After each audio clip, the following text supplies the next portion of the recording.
날마다 행복한 묵상. 로마서 6번째 하나님 말씀은 로마서 2장 17절에서 29절까지의 말씀입니다. 종교인들의 특징입니다. 유대인이라 불리는 내가 율법을 의지하며 하나님을 자랑하며 율법의 교훈을 받아 하나님의 뜻을 알고 지극히 선한 것을 분간하며 맹인의 길을 인도하는 자요 어둠에 있는 자의 빛이요 율법에 있는 지식과 진리의 모범을 가진 자로서 어리석은 자의 교사요 어린아이의 선생이라고 스스로 믿으니 그러면 다른 사람을 가르치는 내가 내 자신은 가르치지 아니하느냐 도둑질하지 말라 선포하는 내가 도둑질하느냐 간음하지 말라 말하는 내가 간음하느냐 우상을 가증히 여기는 내가 신전 물건을 도둑질하느냐 율법을 자랑하는 내가 율법을 범함으로 하나님을 욕되게 하느냐 기록된 바와 같이 하나님의 이름이 너희 때문에 이방인 중에서 모독을 받는도다. 내가 율법을 행하면 할례가 유익하나 만일 율법을 범하면 내 할례는 무할례가 되느니라. 그런즉 무할례자가 율법의 규례를 지키면 그 무할례를 할례와 같이 여길 것이 아니냐. 또한 본래 무할례자가 율법을 온전히 지키면 율법 조문과 할례를 가지고 율법을 범하는 너를 정죄하지 아니하겠느냐. 무릇 표면적 유대인이 유대인이 아니요 표면적 육신의 할례가 할례가 아니니라. 오직 이면적 유대인이 유대인이며 할례는 마음에 할지니 영에 있고 율법 조문에 있지 아니한 것이라. 그 칭찬이 사람에게서가 아니요 다만 하나님에게서니라. 아멘.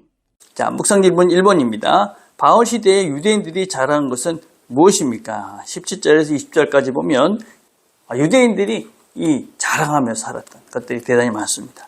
첫 번째는 무엇보다도 유대인들은 율법을 가지고 있었다. 하나님 하라는 것과 하지 말라는 그런 율법을 자기들은 갖고 있다. 자랑했습니다. 그리고 유대인들은 하나님을 자랑했습니다. 하나님을 늘 앞세우면서 그렇게 살았습니다. 세 번째는 하나님의 뜻을 알고 선한 것을 분간했다라고 말합니다. 그리고 그들은 어둠에 있는 자의 빛이라고 말씀합니다. 그리고 어리석은 자의 선생이다. 그렇게 얘기합니다. 여러분 유대인들의 이런 자랑은 정말 대단한 것입니다. 이런 삶을 살고 이런 자랑으로 우리가 이 땅을 살아간다면 정말 훌륭한 신앙이다라고 할 수 있습니다.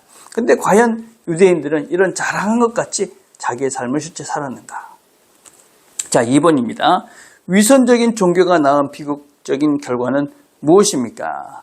유대인들은 자신은 하나님 말씀인 율법을 갖고 있었다. 그리고 하나님과 하나님의 선하신 뜻을 알고 있었다. 그리고 분별하고 빛이 된 그리고 어리석은 자들의 선생이었다. 그렇게 자랑했습니다. 그런데 너희들이 정말 그러냐? 그렇게 바울이 묻고 있는 것이죠. 그래서 2장 21절에 보면 그러면 다른 사람들을 가르치는 내가 내 자신은 가르치지 않으느냐. 그러면서 너희들이 이렇게 완벽하다고 이런 좋은 것을 갖추고 있다 이야기를 하는데 너희들은 어떠냐? 너희들은 도둑질하고 간음하고 그리고 우상을 섬기고 있지 않느냐. 그렇게 지금 바울이 유대인들을 지적하고 있는 것이죠. 너희들이 하나님의 말씀, 하나님 이렇게 늘 앞세우면서 실제 삶은 어떠느냐. 도둑질하고 간음하고 우상을 섬기는 그런 삶을 사는 그런 존재들이 아니냐. 그렇게 이야기를 합니다. 외형은 갖고 있는데 내용은 아주 다른 또 특징이 틀린 그런 것들을 갖고 있는 이런 종교인들의 특징이다 라고 할 수 있습니다. 그래서 팀 켈러는 이런 종교인들의 특징을 크게 4가지로 이야기합니다. 이 종교인들은 성경을 지식이나 신학적으로 접근하지 하나님의 말씀을 통해서 자신이 변화되려 하지 않습니다. 말씀을 듣는 것은 지적인 것인데 자기 자신을 변화하지 않는다.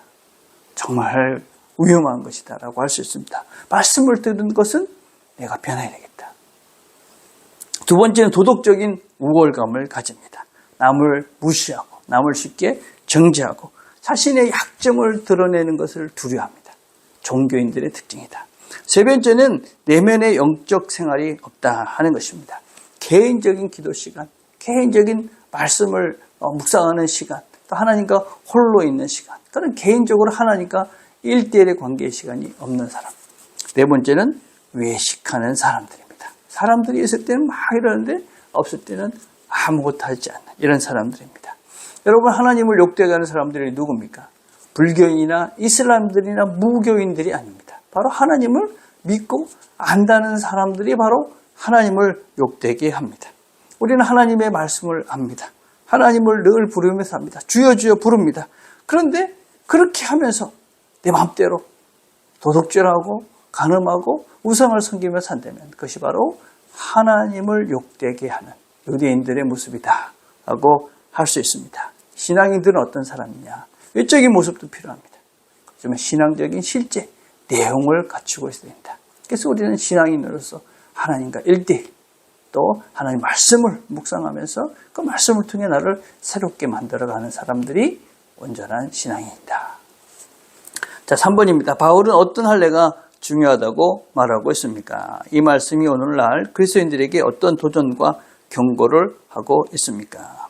28절과 29절에 보면 표면적인 것과 이민적, 그러니까 드러나는 것과 안 보이는 것들, 몸과 마음, 조문, 글자와 영, 사람에게서 또 하나님에게서 이렇게 분리를 하면서 어떤 것이 진짜 우리가 필요한 그런 할례냐 하는 것을 지금 바울은 설명을 하고 있습니다.